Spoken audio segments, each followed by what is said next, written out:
મિત્ર જ એક એવી વ્યક્તિ હોય છે કે જે તમારી દરેક મુશ્કેલીમાં હંમેશા સાથ આપતો હોય છે, પરંતુ ક્યારેક એવી ઘટનાઓ બનતી હોય છે કે જે મિત્રતાના સંબંધો ઉપર સવાલો ઊભા કરે છે, અને આવું જ કંઈક બન્યું છે ધોરાજીમાં।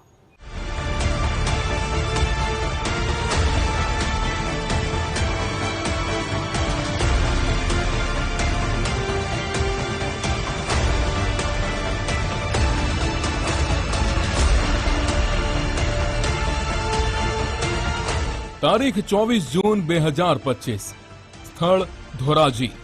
ઘટના ગટરમાંથી મળી આધેડની લાશ। ધોરાજીની રામપરા નદી કાંઠે રહેતા બટુક મકવાણા ઘરેથી નીકળ્યા હતા। મોડી સાંજ સુધી પરત ફર્યા ન હતા, જેથી તેની પત્નીએ આસપાસના તમામ વિસ્તારમાં શોધખોળ કરી, પરંતુ બટુકભાઈની કોઈ ભાળ મળી નહીં।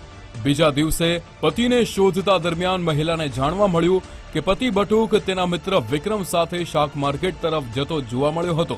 આ સાંભળી મહિલાએ શાક માર્કેટ પાસે તપાસ કરતા પતિની લાશ ગટરમાં પડેલી જોવા મળી। આ બાબતે તેણે ધોરાજી પોલીસને જાણ કરી। માહિતી મળતા પોલીસની ટીમ ઘટના સ્થળે આવી હતી। બટુકની લાશને ફાયર બ્રિગેડની મદદથી ગટરની બહાર કાઢવામાં આવી। જોયું તો બટુકના માથાના ભાગે ગંભીર ઈજાના નિશાન હતા। તેના ચપ્પલ અને પેન્ટ થોડે દૂરથી મળી આવ્યા હતા, જેથી પોલીસને અંદાજ આવી ગયો કે બટુકની હત્યા કરી તેની લાશને ઢસડી ગટરમાં ફેંકી દેવાઈ છે। તેની પત્નીની ફરિયાદના આધારે પોલીસે વિક્રમની શોધખોળ શરૂ કરી। ગણતરીના કલાકોમાં વિક્રમ મકવાણાની ધરપકડ કરી। એ મુદ્દે થયેલા ઝઘડામાં આરોપીએ પથ્થરથી હુમલો કરી હત્યા કરી દીધી। આરોપીને ધોરાજી સિટી પોલીસ સ્ટેશનની ટીમ અને રાજકોટ ગ્રામ્યની ક્રાઇમ બ્રાન્ચની ટીમ મળીને 24 કલાકથી ઓછા સમયમાં અટક કર્યું છે। આ કેસની વધુ તપાસ હવે પીએચડી કેએસ ગજ્જરના પાસે છે। સાહેબ, આરોપીને ક્યાંથી પકડવામાં આવેલો, કઈ રીતે પકડવામાં આવેલો છે, ગુનાહિત ઇતિહાસો શું છે? આરોપીને હ્યુમન અને ટેકનિકલ સોર્સિસથી જામકંડોરણા તાલુકાની સીમથી પકડવામાં આવેલો છે, અને અગાઉ પણ આરોપી પણ પ્રોહિબિશન એક્ટનો એક કેસ છે। ધોરાજીમાં ગટરમાંથી મળી આધેડની લાશ।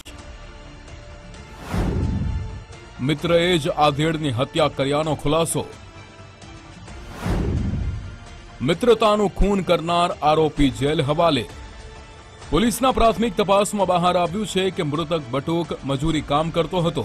પત્ની અને બાળકો સાથે રામપરા નદી કાંઠે ઝૂંપડામાં રહેતો હતો। આરોપી વિક્રમ અને મૃતક બટુક મિત્રો હતા। બંને મિત્રો સાથે ફરતા હતા। 24 તારીખની સવારે પણ ઘરેથી બટુક નીકળ્યો। ત્યારબાદ વિક્રમ અને બટુક દારૂ પીવા બેઠા હતા। નશો કર્યા બાદ વધુ દારૂ પીવા કોણ પૈસા આપશે એ બાબતે બંને વચ્ચે ઝઘડો થયો હતો। એ દરમિયાન ત્યાં પડેલો પથ્થર લઈ વિક્રમે બટુકના માથામાં મારતા તેનું મોત નીપજ્યું હતું। મિત્રની હત્યા બાદ તેની લાશને ઢસડીને ગટરમાં ફેંકી દીધી હતી। લાશ ગટરમાં ફેંકી કોઈ આવે તે પહેલા ત્યાંથી વિક્રમ ભાગી ગયો હતો। હત્યાનું કારણ આ છે કે આરોપી અને મરણ જનાર મળીને શરાબ પીવા ગયા હતા, અને ત્યાં વધુ શરાબ પીવા માટે કોણ પૈસા આપશે આ લઈને ઝઘડું થયું હતું, જેથી આક્રોશમાં આવીને આરોપીને પથ્થરથી હુમલો કરીને મરણ જનારને હત્યા કરી દીધી। મૃતક અને આરોપી વચ્ચે કોઈ કૌટુંબિક સંબંધ હવે સુધી આ લોકો મિત્રો છે, ફક્ત એટલું જ જાણવામાં આવ્યું છે। એક તો દારૂનો નશો અને એમાંય વધુ દારૂ પીવા પૈસાની બાબતે વિક્રમે બટુક સાથે ઝઘડો કર્યો। દારૂના નશામાં વિક્રમ ઘાતકી બની ગયો અને મિત્રતાનો વિચાર કર્યા વગર મિત્રના લોહીથી હાથ રંગી દીધા। મિત્રની હત્યાના આરોપસર વિક્રમને જેલની હવા ખાવાનો વારો આવ્યો છે। હરેશ ભાલિયા, ગુજરાત ફર્સ્ટ, ધોરાજી।